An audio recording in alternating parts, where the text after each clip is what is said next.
business. Let's go straight to James Creedon let's have a retake on Emmanuel Macron's speech at the Sorbonne about Europe. Some people are praising it. I thought there was some kind of recycled ideas, though. He's getting, up about things that we've heard before. That's right. I remember Nicolas Sarkozy speaking quite at length about a Europe at 2 speeds and all of this stuff, and the hardcore, the core states, and then perhaps states that wouldn't have quite all the same others. I'll start with this photo, Reuters, because it's just great. Basically, not sure we can see that yet. Jupiter himself. That's a great photo, isn't it? Nice angle, nice, just the way in which the photo was taken when his arms were spread out. And photographer with a good eye. Excellent. Fantastic stuff. Very much like it. Anyway, it was about 30 minutes before that photo could even potentially be taken because there was a delay in his arriving, so people tweeting fascinating stuff there, empty stage. And Jean-Claude Juncker, Eurocrats, were out on Twitter giving a live commentary of the speech. A very European speech by my friend Emmanuel Macron. Europe needs courage, and thank you for your support for the work of the European institutions. The head of his cabinet was also tweeting, so you can see they were all busy in Jean-Claude Juncker's offices looking at the speech and responding to it. Emmanuel Macron is perfectly right to say a strong common currency is at the heart of a strong European Union. So you don't think this could have been handled, this actually could have been handled better in any way? No mistakes? No, I don't think it could have been handled in a way that we're going to go back in hindsight and look, but the idea that somehow there's a way to have gotten out without chaos ensuing, I don't know how that happens. We'll not conduct a hasty rush to the exit. We'll do it responsibly, deliberately, and safely. And we will do it in full coordination with our allies and partners. Your own intelligence community has assessed that the Afghan government will likely collapse. That is not true. Can you please clarify what they have told you about whether that will happen or not? That is not true. They did not reach that conclusion. The likelihood there's going to be the Taliban overrunning everything and owning the whole country is highly unlikely. The truth is, this did unfold more quickly than we had anticipated. So what's happened? Afghanistan political leaders gave up and fled the country. The Afghan military collapsed, sometime without trying to fight.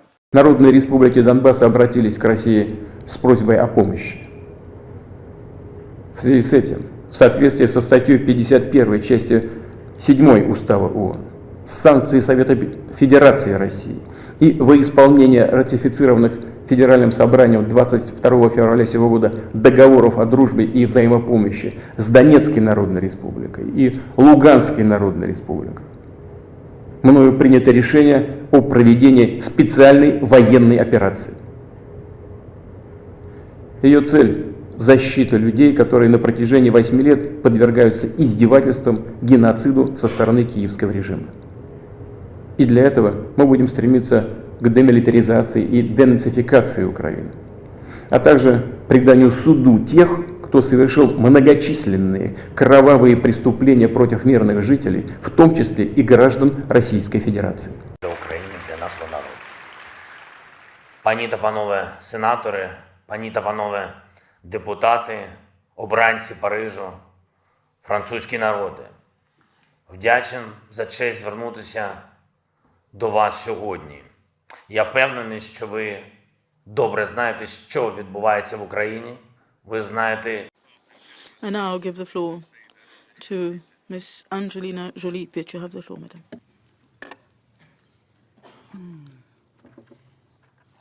Mr. President, foreign ministers, your excellencies, ladies and gentlemen, it is an honor to brief the council.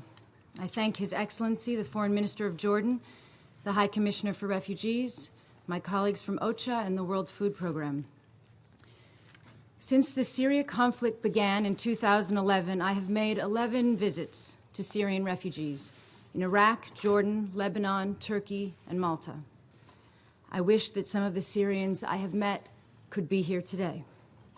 I think of the mother I met recently in a camp in Iraq, and she could tell you what it's like to try to live after your young daughter is ripped from your family by armed men and taken as a sex slave.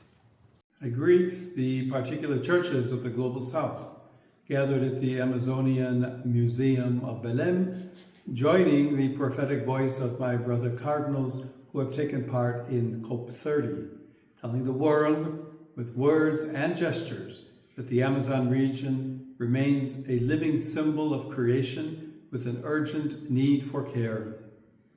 You chose hope and action over despair, building a global community that works together.